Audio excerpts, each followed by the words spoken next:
शिवाय। श्री शिव महापुराण विद्येश्वर संहिता 14वां अध्याय। भगवान शंकर का ब्रह्मा और विष्णु के युद्ध में अग्नि स्तंभ के रूप में प्राकट्य। स्तंभ के आदि और अंत की जानकारी के लिए दोनों का प्रस्थान। शिवजी बोले, हे पुत्रों, आपकी कुशल तो है, मेरे अनुशासन में जगत तथा देव श्रेष्ठ अपने अपने कार्यों में लगे तो हैं। हे देवताओं, ब्रह्मा और विष्णु के बीच होने वाले युद्ध का वृतांत तो मुझे पहले से ही ज्ञात था। आप लोगों ने यहाँ आने की परिश्रम करके उन्हें बताया है। हे सनत कुमार, उमापति शंकर ने इस प्रकार मुस्कुराते हुए मधुर वाणी में उन देवगणों को संतुष्ट किया। इसके बाद महादेव जी ने ब्रह्मा और विष्णु की युद्धस्थलीन में जाने के लिए अपने सैकड़ों गणों को वहीं सभा में आज्ञा दी। तब महादेव जी के प्रयाण के लिए अनेक प्रकार के बाजे बजने लगे और उनके गणाध्यक्ष भी अनेक प्रकार से सज धज कर वाहनों पर सवार होकर जाने की तैयारी करने लगे। भगवान उमापति 5 मंडलों से सुशोभित आगे से पीछे तक प्रणव ओम की आकृति वाले सुंदर रथ पर आरूढ़ हो गए। इस प्रकार पुत्रों और गणों सहित प्रस्थान करते हुए शिवजी के पीछे पीछे इंद्र आदि सभी देवगण भी चल पड़े। विचित्र ध्वजाएं, पंखे, झवर, पुष्पवृष्टि, संगीत, नृत्य और वाद्यों से सम्मानित पशुपति भगवान शिव भगवती उमा के साथ सेना सहित उन दोनों ब्रह्मा और विष्णु की युद्ध भूमि में आ पहुँचे। उन दोनों का युद्ध देखकर शिवजी ने गणों का कोलाहल तथा वाद्यों की ध्वनि बंद करा दी तथा वे छिपकर आकाश में स्थित हो गए। उधर शूरवीर ब्रह्मा और विष्णु एक दूसरे को मारने की इच्छा से माहेश्वरास्त्र और पाशुपदास्त्र परस्पर संधान कर रहे थे। ब्रह्मा और विष्णु के अस्त्रों की ज्वाला से तीनों लोग जलने लगे। निराकार भगवान शंकर इस अकाल प्रलय को आया देखकर एक भयंकर विशाल अग्निस्तंभ के रूप में उन दोनों के बीच प्रकट हो गए। संसार को नष्ट करने में सक्षम वे दोनों दिव्यास्त्र अपने तेज सहित उन महान अग्निस्तंभ के प्रकट होते ही तत्क्षण शांत हो गए। दिव्यास्त्रों को शांत करने वाले इस आश्चर्यकारी और शुभ अग्निस्तंभ को देखकर सभी लोग परस्पर कहने लगे कि यह अद्भुत आकार वाला स्तंभ क्या है? यह दिव्य अग्निस्तंभ कैसे प्रकट हो गया है? इसकी ऊंचाई और उसकी जड़ की हम दोनों को जांच करें।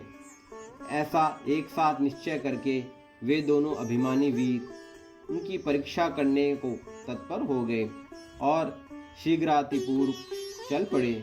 हम दोनों के साथ रहने से यह कार्य संपन्न नहीं होगा। ऐसा कहकर विष्णु ने शूकर का रूप धारण किया और उसकी जड़ की खोज में चले। उसी प्रकार ब्रह्मा भी हंस का रूप धारण करके उसका अंत खोजने के लिए चल पड़े। पाताल लोक को खोदकर बहुत दूर तक जाने पर भी विष्णु को उस अग्नि के स्थान तेजस्वी स्तंभ का आधार नहीं दिखा। तब थक हार कर शुक्रार्थी विष्णु रणभूमि में वापस आ गए। हे तात, आकाश मार्ग से जाते हुए आपने पिता ब्रह्मा जी ने मार्ग में अद्भुत केतकी केवड़े के पुष्प को गिरते देखा। अनेक वर्षों से गिरते रहने पर भी वह ताजा और अति सुगंध युक्त था। ब्रह्मा और विष्णु के इस विग्रहपूर्ण कृत्य को देखकर भगवान परमेश्वर हंस पड़े, जिससे कंपन के कारण उनका मस्तक हिला और वे श्रेष्ठ केतकी पुष्प उन दोनों के ऊपर कृपा करने के लिए गिरा। ब्रह्मा जी ने पूछा, हे पुष्पराज, तुम्हें किसने धारण कर रखा था और तुम क्यों गिर रहे हो?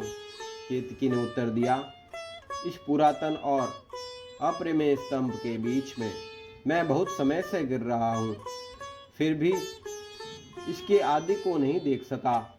अतः आप भी इस स्तंभ का अंत देखने की आशा छोड़ दें। ब्रह्मा जी ने कहा, मैं तो हंस का रूप लेकर उसका अंत देखने के लिए यहाँ आया हूँ। अब हे मित्र, मेरा एक अभिलाषी काम तुम्हें करना पड़ेगा। विष्णु के पास मेरे साथ चलकर तुम्हें इतना ही कहना है कि ब्रह्मा ने इस स्तंभ का अंत देख लिया है। अच्युत, मैं इस बात का साक्षी हूँ। केतकी से ऐसा कहकर ब्रह्मा जी ने उसे बार बार प्रणाम किया और कहा कि आपातकाल में तो मिथ्या भाषण भी प्रशस्त माना गया है, ये शास्त्र की आज्ञा है। वहां अति परिश्रम से थके और स्तंभ का अंत न मिलने से उदास विष्णु को देखकर ब्रह्मा प्रसन्नता से नाच उठे और क्षणद नपुंसक के समान पूर्ण बातें बनाकर अच्युत विष्णु से इस प्रकार कहने लगे, हे हरे, मैंने इस स्तंभ का अग्रभाग देख लिया है। इसका साक्षी यह केतकी पुष्प है। तब उस केतकी ने भी झूठ ही विष्णु के समक्ष कह दिया कि ब्रह्मा जी की बात यथार्थ है।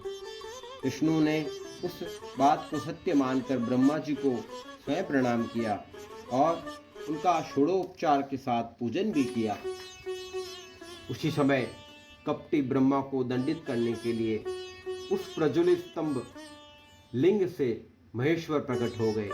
तब परमेश्वर को प्रकट हुआ देखकर विष्णु उठ खड़े हुए और कांपते हाथों से उनका चरण पकड़कर कहने लगे, हे करुणाकार, आदि और अंत से रहित शरीर वाले आप परमेश्वर के विषय में मैंने मोह बुद्धि से बहुत विचार किया, किंतु कामनाओं से उत्पन्न यह विचार सफल नहीं हुआ। अतः आप हम पर प्रसन्न हो, हमारे पाप को नष्ट करें और हमें क्षमा करें। यह सब आपकी लीला से ही हुआ है।